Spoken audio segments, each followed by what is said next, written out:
কোনো জিনিস অর্জন করতে হলে এবং সেই জিনিস থেকে লাভবান হতে হলে তার প্রতি গুরুত্ব দেওয়া দরকার। কোনো জিনিসের প্রতি গুরুত্ব না দিলে সেই জিনিসটা অর্জন করা কঠিন হয়ে যায়। যেমন কথার কথা, একজন ব্যক্তি ব্যবসা দিবে, তো ব্যবসার মধ্যে প্রথম কি দরকার? নিয়ত দরকার। কি দরকার? নিয়ত।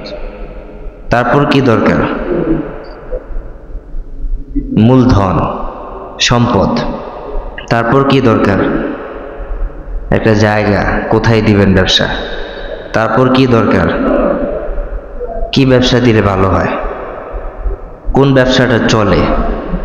এই যে একটা ব্যবসা দিবেন, বসাই দিলেই চলে না, বসায় দেওয়ার আগেও যে আরো কিছু ফিকির করতে হয়।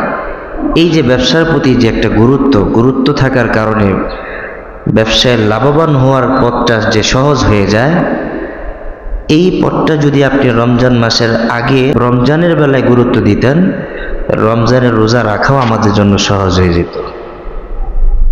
ঠিক কিনা? কিন্তু আমাদের রমজানের ব্যাপারে কোনো গুরুত্ব নাই, কোনো চিন্তা নেই, কোনো ফিকির নেই। কেউ একজন বলছিল যে ইঞ্জিনিয়ার, লেখাপড়া করে ইঞ্জিনিয়ার হওয়া যায়, কিন্তু লেখাপড়া করেই সাথে সাথে বাড়ি বানানো যায় না। ইঞ্জিনিয়ার বড় ইঞ্জিনিয়ারের সাথে সময় দিতে হয়, থাকতে থাকতে বাড়ি বানানো শিখে। অনেক হসপিটালে দেখবেন আয়া আছে না, মাসি, এরা মাঝে মধ্যে ইঞ্জেকশন দেয় কি দেয় না, বড় ডাক্তার আসার দরকার পড়ে না, এরাই দিয়ে দেয়। এরা ডোজ ব্যবহার করে। আমি একদিন জিজ্ঞাসা করলাম এক আয়াকে, আপনি তো ডাক্তার না, আপনি কিভাবে পুশ করেন? আপনি ডাক্তার না, আপনি কিভাবে ডোজ দেন?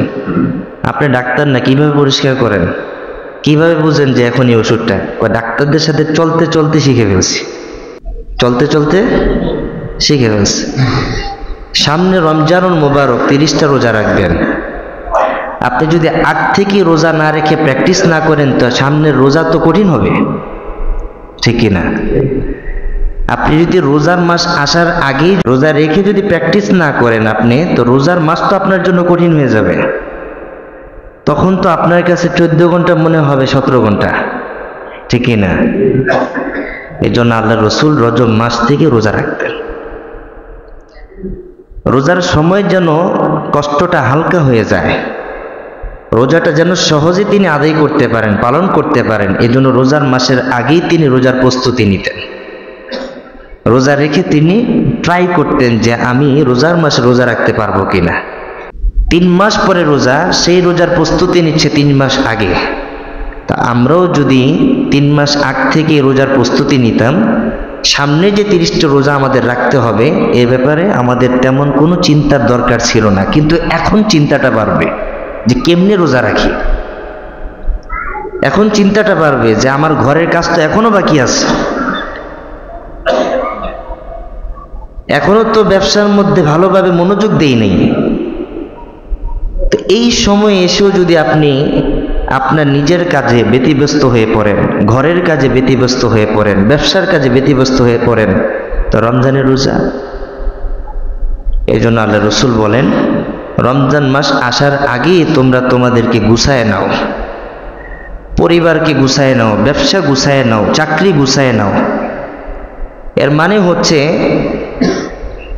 রমজান মাস ইবাদতের মাস। এই মাসে ব্যবসার চেয়ে ইবাদত বেশি হবে, চাকরির চেয়ে ইবাদত বেশি হবে। তো রমজান মাসে ইবাদত করতে গিয়ে যে ব্যবসায় কিছুটা লোকসান হবে, যেটা ধারণা করো ওই লোকসানটা যেন না হয়, এজন্য রমজান মাস আসার আগে তুমি লাভবান হয়ে যাও, তোমার সেই সম্পদ কামায় নাও। কিন্তু আমাদের আফসোসের বিষয় ভাই, রমজানের আগেও যেরকম রমজানের ব্যাপারে বেখবর, রমজান আসলেও রমজানের মধ্যে বেখবর। বরঞ্চ কাজটা আমাদের উল্টা হয়, রমজান মাসে বেশি লাভ করার চিন্তা করি। ঠিক না? রমজান মাসে বেশি লাভ করার চিন্তা করি, আর রমজান মাসেই সম্পদের দাম বেড়ে যায়, জিনিসপত্রের দাম বেড়ে যায়। আবার বলে এখনই তো ব্যবসার সময়, এখনই তো লাভ করার সময়। অথচ প্রকৃত লাভ হচ্ছে নেকি অর্জন করা। এজন্য হযরত আবু হুরায়রা রাদিয়াল্লাহু তাআলা আনহু দুইটা হাদিস পাওয়া যায়, বুখারী শরীফে এবং মুসলিম শরীফে দুইটা হাদিস।